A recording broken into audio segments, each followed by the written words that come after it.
तव्हां ॿुधी रहिया आहियो सिंधी आखाणी सुहिणी यादि बाग़ अरिड़ो।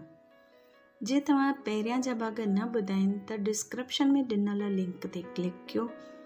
पहिरियां जा 17 बाग़ तव्हां आसानी सां ॿुधी सघंदा। आखाणी खे अॻिते वधायूं। दरवाजे ॾे नियारे करे शांतीअ जे अखियुनि मां पाणी निकितो। चहिरो हिकदमि लाल ख़ुशीअ मां। चई नथो सघिजे त कहिड़ा शब्द हुन जे वात मां निकिरंदा।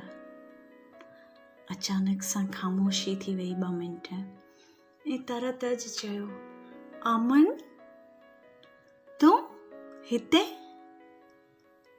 अमन मुस्कुराए करे तकिड़ो अची पेरे पियो ऐं गले लॻो, हा बुआ, मां अमन ई आहियां। शांतीअ गले लॻाए हिकदम सां चयो, अचण जी ख़बर बि कान ॾिनी अथई। अमन चयो, जी मां ख़बर ॾियां हा त हीअ ख़ुशी तव्हांजे चहिरे ते कीअं ॾिसी सघां हा। मूंखे त तव्हांजी ख़ुशी ॾिसणी हुई न। अचिणो त मम्मी पप्पा खे बि हुयो, पर कान मेड़ बीठो, इन करे मां आयो आयसि। शांतीअ थोरो परते करे ॿिन्ही कुल्हनि खे हथनि सां पकड़े चहिरे खे पकड़े सिधो चयो, सभु ख़ुशि आहियो न? अमन चयो, हा। तव्हां ठीकु आहियो हाणे? तबियत ठीकु आहे? शांतीअ चयो, हा पुट, बिल्कुलु ठीकु आहियां। तंहिं ते आॾो कंद करे अखियुनि जे इशारे सां पुछियो, हीअ केरु आहे? अमन चयो, सभु ॿुधाईंदमि, अञा तव्हां सां ॻाल्हियूं करण था ॾियो? तंहिं ते शांतीअ चयो, हा ठीकु आहे। पलंग ते विहारे चङी झट ॻाल्हियूं करण लॻा। हिक ॿिए सां हाली हवाली थिया। अमन शांतीअ जे भाउ जो पोटो आहे। शांतीअ जो वॾो भाउ ऐं भाॼाई काफ़ी पहिरियां टाइम शांत थी चुका हुआ। उन जो नुंहुं पुट रंजीत ऐं रेखा अमेरिका में सेट थी विया।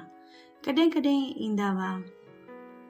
उते उन्हनि जी वॾी सुठी कंपनी हुई, सुठो कारोबार हुयो, जाम ख़ुशि हुया। हिकु ई पुटु अमन, उन जी हींअर सगाईअ जे लाइ छोकिरी तय कई वई। हालांकि उन जी पंहिंजी पसंदि हुई। अमन इंडिया में कॾहिं कॾहिं अची करे महीनो रही पवंदो हुयो ऐं सभिनी भाउरनि भेनरुनि सां गॾिजी वेंदो हो। पर हींअर सिर्फ़ु परिवार वारनि खे ॿुधायो हुई, सनी योगेश वग़ैरह खे ख़बर हुई, पर शांतीअ खे कान ॿुधायो वियो हो। छो त शांतीअ खे हिन दुख जे माहौल मां हिकु ख़ुशीअ जी महक ॾियणी हुई, मुस्कुराहट ॾियणी हुई। हिन दुख मां कढण लाइ एतिरियूं नंढियूं नंढियूं कोशिशूं करे शांतीअ खे जाम ख़ुशियूं ॾिनियूं वयूं हुयूं। अहिड़े परिवार में रही केरु न ख़ुशि रहंदो। शांती बि ॾाढो फ़ख़ुरु महसूसु कंदी हुई। अमन अॻिते अची सभिनी सां मिलियो, सभिनी खे पेरे पियो, सभिनी खे ख़ुशी थी। सॼो ॾींहुं बितजो, राति आई। रोटी खाई पी करे अमन चयो, मां हिते सनी सां रहां थो, टीना सां गॾु आयशा खे रखियो। असां ॿई अलॻि अलॻि ई रहंदासीं। अञा असांजी सगाई कान थी आहे। उमेद थो कयां त शादीअ खां पोइ अची असांजो हिकु रूम फिक्स हूंदो। मज़ाक जे अंदाज में चयो। योगेश चयो, हा हा छो न, कम से कम तो त ॻोल्हे वरिती, असांजे सनीअ खे लाइ कॾहिं भॻवानु ॿुधी ॾींदो। योगेश मज़ाक जे अंदाज में चयो। सनी आॾियूं अखियूं करे योगेश ॾे निहारे चयो, रोटी खा, थधी थी वेंदी। आयशा खिली करे सभिनी ॾे निहारण लॻी त केतिरो न प्यारो परिवार आहे, हिक ॿिए सां मज़ाक मस्ती। तंहिं ते अमन डाइनिंग टेबल जे हेठां आयशा जो हथ पकड़े निहारे हल्की सी मुश्क ॾिनी। आयशा बि अखियूं नमाए करे अखियुनि में जवाबु ॾिनो। ख़ैर सनी सां त सभु मज़ाक कंदा आहिनि, अमन मज़ाक करे या न करे उनखे छा फ़ेर पवंदो।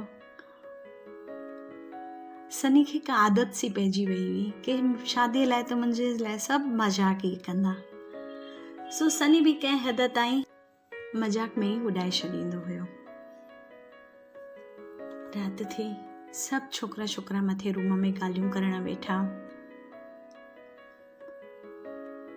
अचानक सां दरवाजे ते बेल वॼी।